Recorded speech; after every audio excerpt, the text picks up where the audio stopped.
지난 영상에서 한국의 살인율이 지속적으로 줄어들었다고 말했습니다.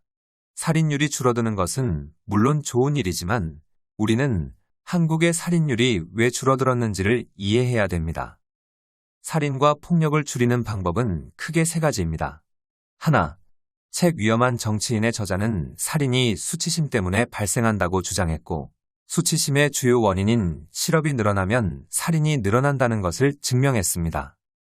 다시 말해 실업률을 줄이는 미국 민주당이 집권하면 살인이 줄어들고, 상대적으로 무관심한 공화당이 집권하면 살인이 전염병 수준으로 늘어난다는 거죠. 하지만 예전에 비해 한국의 실업률이 현격하게 줄어들었다는 근거가 없기 때문에 1번은 대한민국과 큰 상관이 없다고 생각합니다. 그럼 2번으로 넘어갈게요. 많은 학자들이 뇌가 중요하다는 말을 많이 합니다. 아까 수치심이 살인을 유발한다고 말했지만 뇌가 건강한 사람들은 수치심을 겪어도 건전한 방식으로 해결할 가능성이 높기 때문입니다. 그럼 어떻게 해야 인간의 뇌를 건강하게 만들 수 있을까요? 음식과 수면도 물론 중요하지만 가장 중요한 것은 아동학대 여부라고 봐요. 아동학대를 경험한 사람은 자신의 자녀를 때릴 확률이 다른 사람들보다 높을 뿐만 아니라 살인과 범죄에서도 마찬가지입니다. 그럼 책의 한 부분을 읽고 다음으로 넘어갈게요. 나중에 살인자가 된 집단은 남성들로 이들은 청소년기부터 정신질환을 앓았다. 그리고 그들에게는 신경학적 결함이 있었다. 즉 그들의 직계가족, 대개 어머니와 아버지가 정신질환을 앓은 적이 있었다. 또 어렸을 때 이미 폭력성을 드러냈으며 육체적으로 심하게 학대를 받았다.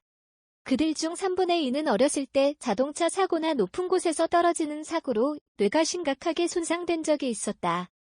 즉 살인자의 뇌 구조에서 발췌. 뇌는 살인과 폭력에서 굉장히 중요함에도 불구하고 많은 국가들이 뇌 건강을 위해 많은 노력을 기울이지 않습니다. 왜냐하면 뇌에 대한 본격적인 투자 효과는 최소 10년 후에나 나타나기 때문이죠. 만약 문재인 정부가 뇌 건강을 위해 엄청난 돈을 쏟아붓는다고 해도 본격적인 효과는 10년에서 20년 후에나 발생하기 때문에 그동안 문재인 정부는 헛돈을 썼다는 비판을 엄청 받지만 20년 뒤 정부는 자신들이 하지 않은 투자로 인해 엄청난 칭찬을 받을 거예요. 이러한 이유 때문에 많은 정부들이 뇌에 대한 투자를 하지 않죠. 그럼 역대 정부들은 국민들의 뇌 건강을 위한 투자를 많이 했을까요? 물론 답은 아니오예요. 김대중 정부 이전 복지 지출은 GDP 대비 3% 미만이었는데 김대중 정부와 노무현 정부가 이걸 9%까지 올렸고 이명박, 박근혜 정부가 2%포인트 올려서 11%가 됐습니다. 다른 유럽 국가들은 이미 1970년대에 20% 혹은 30% 이상을 달성했는데 아직 한국은 15%의 벽도 못 넘고 있죠. 이런 상황에서 국민들의 뇌 건강을 위해 정부가 할 수 있는 것은 별로 없다고 보면 돼요.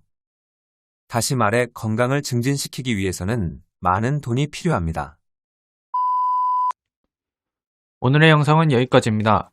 유튜브 채널 페미실어는 반페미를 중심 소재로 삼고 있는 채널입니다. 페미를 싫어하거나 정치 경제에 관심이 있으신 분들은 구독 한번 눌러주세요. 반페미 권위자를 꿈꾸는 유튜브 채널 페미실어